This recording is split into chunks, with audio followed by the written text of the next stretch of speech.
Hi, welcome to a lesson about basic history of x86 architecture. Objectives of the lesson. You will learn about the first processors in the x86 family.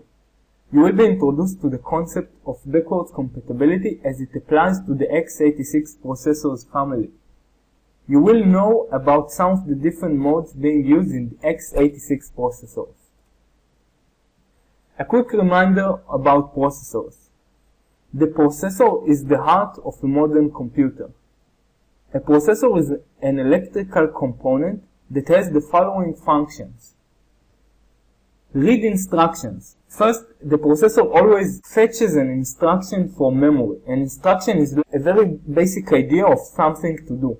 Some very basic task to do, like add two numbers or subtract two numbers, or maybe store something in memory or read memory.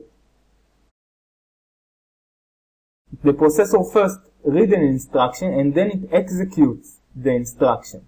It could be many things. Like said before, it could be some kind of arithmetic calculation. It might be reading or writing from or to memory, or it could be some kind of input or output. Like maybe the processor wants to communicate to some other components in the computer. The instructions to be executed are written ahead of time in memory. That means that we know ahead of time the list of tasks that we want to do. We write all those tasks or instructions in memory and then give it to the processor. The processor goes over the instructions one by one and then executes each of them. The collection of instructions in memory is called a program. Basic history of the x86 architecture. x86 is a general name for a family of processors. All of those processors can understand more or less the same program instructions. You can take from this point that x86 is not just a single processor. It actually means many processors. There are many processors that comply to the x86 idea, that actually implement the x86 basics. Intel introduced the 8086 processor in 1978.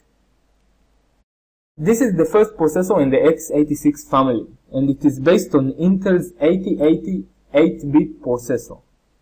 It is primarily developed for embedded systems, small special purpose computers, and other small single-user computers. It had 16-bit support. Just for some clarification, if you never heard of it, embedded systems are usually small computers that are meant to do mostly one thing.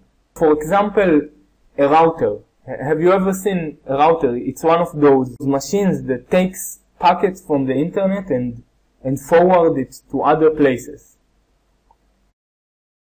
Some other kinds of embedded systems might be the computer inside your car, or maybe some small chip inside your hard drive in the computer. About the 16-bit support, we are going to speak much more about this in the future, so don't be afraid if you don't get it right now. It actually means that this processor, the 8086 processor, was one of the first processors that had the 16-bit support. It was the first one in the x86 family that had this support, and that means that this processor had the ability to process data of size of 16 bits. I remind you that we are talking about 16 binary bits, like we learned previously. This is a picture of the 8086 processor. Generally, this is how a processor looks like. It's just some kind of electrical component, and it has all those legs. It can be put inside bigger circuits so that other components could communicate with it. Intel 8386 processor was the first in the series to be 32-bit compatible, and it was introduced in 85. In 2003, the AMD company introduced Opteron, which was the first x86 compatible processor with 64-bit extension. It was the first x86 compatible processor that had the ability to deal with data of size 64 bits. Intel adopted AMD's architectural extensions into its next processor designs. Here we can see two pictures of processor. This is the Intel 8386 processor.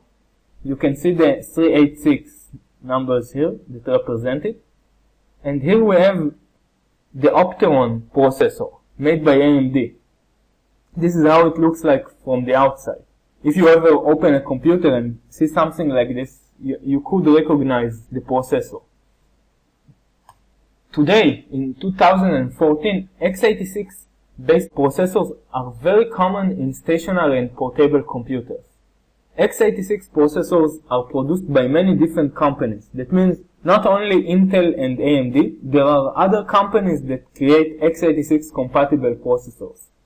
Many stationary computers and laptops ship with an x86 based processor. Also, most operation systems can run on x86 processor. When we say it can run on x86 processor, that means that it has a version with code that's meant to run on x86 processor. That means that it has a version with instructions that comply with the x86 processor's family. Some examples of well-known operation systems that support x86 are Windows, Mac OS X, and Linux. It is most likely that the computer that you currently use has an x86 processor or something that complies with x86 processor. And I say that with the hope that you see this in about 2014. Who knows, maybe in the future it won't be a correct claim. Backwards compatibility. That means that programs that once worked on an old processor will work on newer processors too. This is very important. It makes it much easier for developers to upgrade their programs. For example, if I wrote a program for an old processor, and then a new processor was shipped, and I want my old program to work on the new processor. If the new processor has backwards compatibility, then I could just take my old program, put it in the newer processor, and it will just work. It would be much easier for me as a developer. This is mostly how it works in the x86 family of processors. Maybe it is one of the most significant characteristics of the x86 family, the backwards compatibility. Backwards compatibility was mostly preserved since the 8086 processor. Actually, programs that ran in 1878 on the 8086 processor can basically run today on the newest x86 processor. We have this star here because it's not really true, but basically it is true. The syntax is mostly the same, and for the most part you can actually take some old program that used to work in a very old processor and take it and run it on one of the newest processors in the x86 family. And this is mostly amazing. I think this is a remarkable property of the x86 family. x86 backwards compatibility is said to be a major factor in the widespread adoption of x86 processors today. As a drawback, backwards compatibility sometimes forces modern x86 processor designers to take strange design choices. That means that when you use the x86 processors, even as a programmer, you can see a lot of history in it. You can see lots of strange things that usually have some kind of historical explanation, and sometimes it is hard to predict when you look at something mostly strange and try to understand why it works the way it works. I hope that we will have even more time in the future to discuss those kind of things. You're going to see some interesting things in the x86 processor. x86 processor modes. x86 processors have several modes that help with the backwards compatibility. New x86 processors work just like older x86 processors, but they have more operation modes. The idea of preserving backwards compatibility and making every new processor work just like the older one but adding just a few features is mostly hard. The idea of modes really help with it. How does it work? It is something like this. Whenever a new processor comes or ships, the new processor has just the same features as the older one. Actually, it works mostly the same like the older processor, but it has new modes. And if you want to access those modes, you have to do some things. Then when you do those things, you get to the newer mode and you have new features. This new mode is non-existent, for example, in the older processor. We will look at some examples of some kind of modes. Real mode is the operation mode of the 8086 processor. It has a very limited memory access. Just for example, you can access to less than 1 megabyte of code and data, which is very unfortunate. Programmers that used to program to the 8086 processor in the real mode, they had many difficulties because most of the time it's not very easy to put all your code in such a small place. Strictly speaking, 1 megabyte is much of an exaggeration because they usually had less than that. They maybe have 64 kilobytes of code and data, which is kind of hard to handle. 1 megabyte is even kind of okay in some cases. These days, every x86 processor starts in this mode. What does this mean? It means that when you restart your computer, for example, or just connect it to the power and then press the button, your processor, if you have indeed an x86 processor, no matter how complicated it is, it begins in the real mode. And then slowly the BIOS and then the operation system make the necessary steps to move to the next modes. In the next modes allow the processor and the operation system to do more complicated things. Another mode is the protected mode,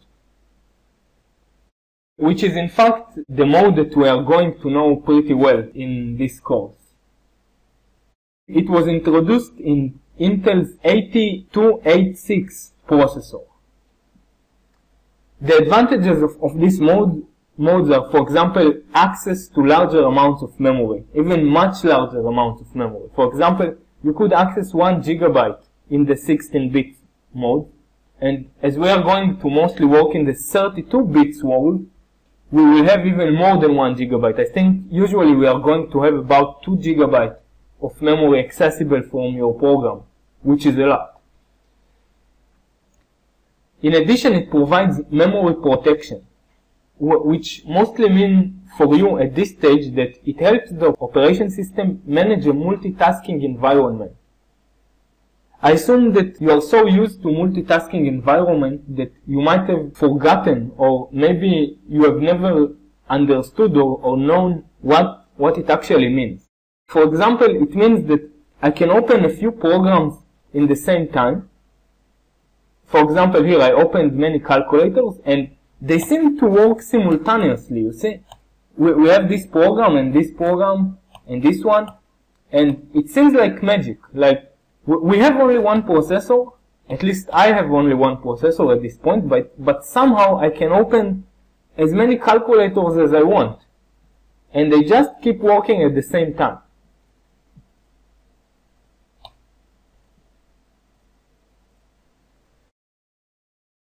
The protected mode of the x86 processor helps the operation system to handle these kind of situations where many programs have to work side by side in the same system. For example, it helps the operation system to protect the memory.